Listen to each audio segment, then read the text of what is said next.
Bonjour à toutes et à tous.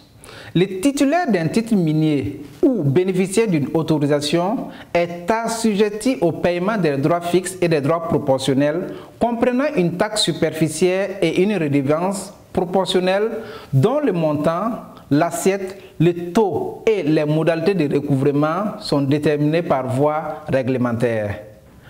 En plus des droits et taxes prévus par le code minier, les entreprises minières sont soumises, selon leur régime fiscal, aux dispositions du Code général des impôts et du Code des douanes.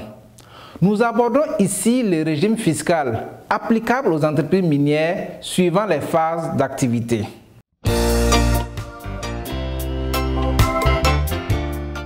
Dans notre système fiscal, il a été aménagé 3 régimes d'imposition principalement.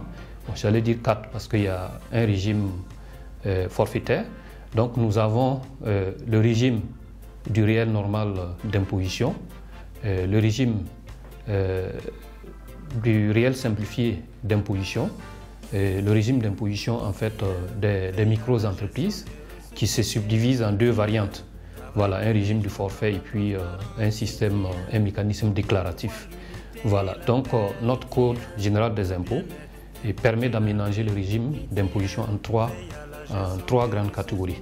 Voilà, bon, il ne faut pas confondre régime d'imposition et régime fiscal, puisque le régime d'imposition, c'est une modalité en fait, définie qui aboutit à la mise en œuvre d'un régime fiscal. Donc par rapport à ces 3 régimes-là, ils sont définis d'imposition, ils sont définis en fonction du seuil du chiffre d'affaires. Voilà, il y a le régime du réel normal d'imposition où le contribuable doit réaliser un chiffre d'affaires d'au moins 50 millions. Voilà, entre 15 millions et 50 millions, c'est le régime simplifié, c'est le régime intermédiaire. Et moins de 15 millions, c'est le régime d'imposition des micro-entreprises.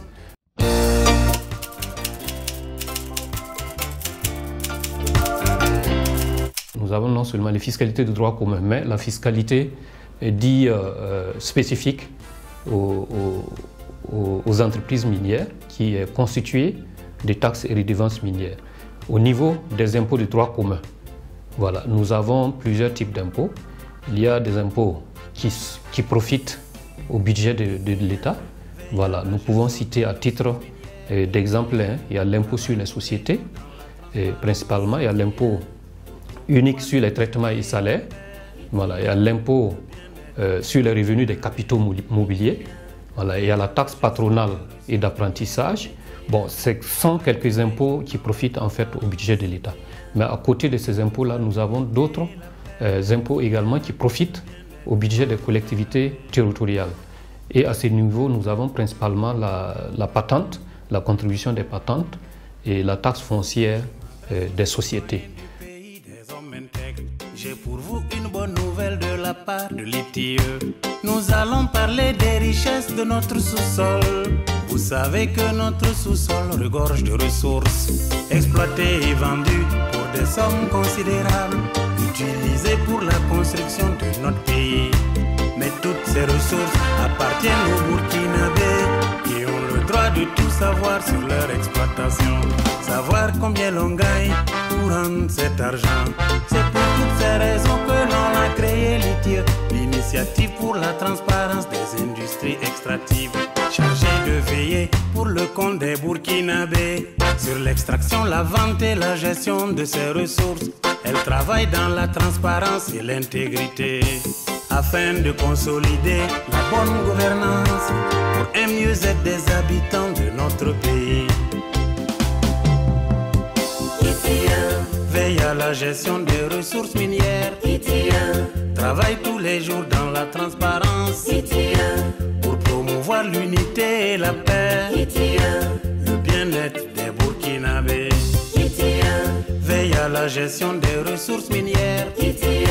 Travaille tous les jours dans la transparence pour promouvoir l'unité et la paix, le bien-être des Burkinabés.